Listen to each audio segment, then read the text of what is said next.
Sorry, hindi ko kagad kayo napansin dahil totoo akong pinapanood dati. Ito ang aking mag-ina eh. You should hide together. Yeah. Kayo ba? Because I love you. Sang-ayon ba kayo na iba ang relasyon ng nanay sa anak na You babae? have what? Ayun na nga. May research kasi na nagsasabing pinakamatatag ang relasyon ng nanay sa anak na babae. Kaya. Bakit wala pa yung water?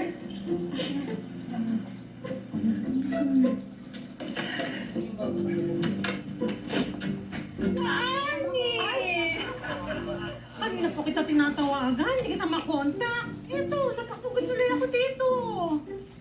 Ito na ba si Catherine? Eh si Emily to yung bunso ko. Emily! Ang laki-laki mo na.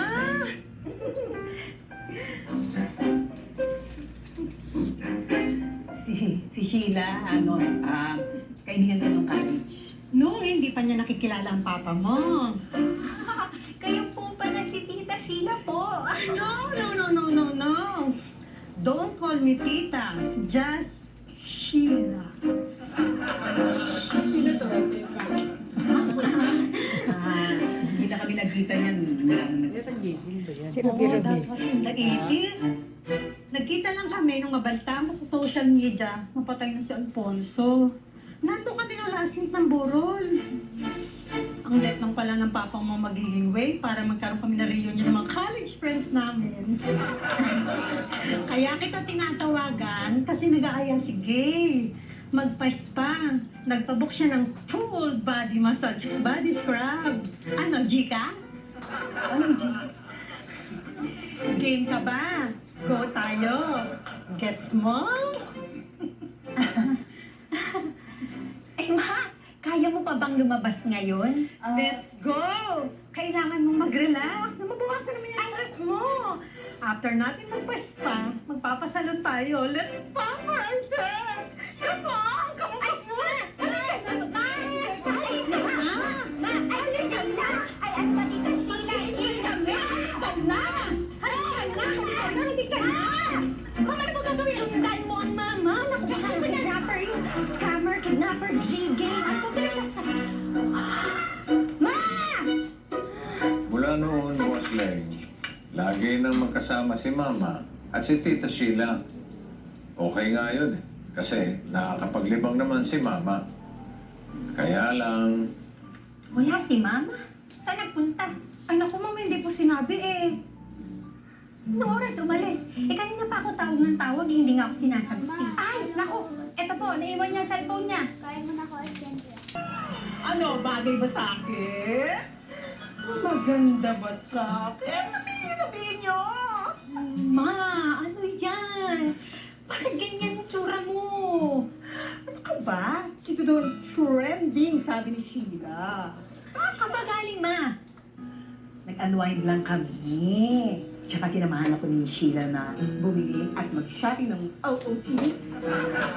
Oo, hindi. Tsaka alam mo, anak, ang dami palang mapapagpilian na ngayon ng mga usong makeup. Kasi naman dalaga pa ako nung bumili ako ng makeup eh. Halika dito na. Concealer. Kami ng mga college friends ko, ikaw. Makikita rin kami ng mga college friends ko. Bakit? Saan? Diyan lang. Ikaw, saan kayo? Diyan lang din. 1, 2, 3. Po nabili yan. Talaga, ganyan ka ganda. Hindi ko kasi matawagan sila Arnie, kaya nagpunta na ako dito. Grounded po siya, Tita Sheila eh. Hinahanap din kasi siya ni Gordon eh. At pakisabi po kay Gordon, ibalik niya po muna yung motor na binili ng mama ko para sa akin. Iya, may plano kasi kami nila Arnie. Inaatinan kami concert ngayon. Ay, naku, Sorry, Tita Sheila, ha? Hindi po talaga pwedeng lumabas si Mama. Nak, Ay! Ah, kaya ganun na ako, ha? Kasi matagal na rin namin nabili yung ticket ng concert eh. Sayang naman, mahal yun. eh, sino ba yung magko-concert na yan? Yung paborito namin ni Rata Bandong bata pa kami. Buhay pa sila, man? Oo naman! Naku, once in a lifetime lang yun, yun yung concert nila. Kaya, payagan mo na ako. Pagkatapos naman ng concert, umuwi agad ako eh. Tsaka kasama ko naman yung Tita Sheila mo. Ayun na. Ayun na nga, May. Simula nang makasama mo yan. Abay, kung saan lugar ka na nagpupunta. Kung ano-anong bagay ang pinaggagawa mo. Eh, bad influence sa'yo yan eh. Dito ako naririnig ko kayo. It hurts. Ay, sinasadya ko po talagang marinig niyo. Ayun na, Emily. Uuwi agad ako, promise.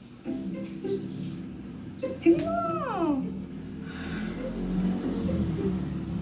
Sige na.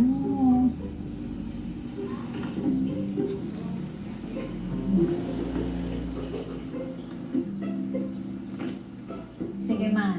Pero, papayagan ko kayong pumunta dun sa concert na yun, pero sa isang condition. Ano yun? Dapat, nandito na kayo sa bahay bago mag-alas 12. Ay, Mary, love you.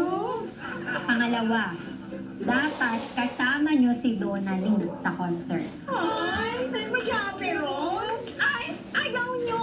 Ay, hindi, sige. Kahit may curfew, may chaperone, okay na. Halika, lumapit na tayo. Ay, Donna Lynn! Boy, sumama ka sa concert. Samahan mo yung mga yun. Samahan mo. Bilisan mo! Ma, saan po yung concert? Sino lang? Basta samahan mo sila. Hindi ka ganyan, ha?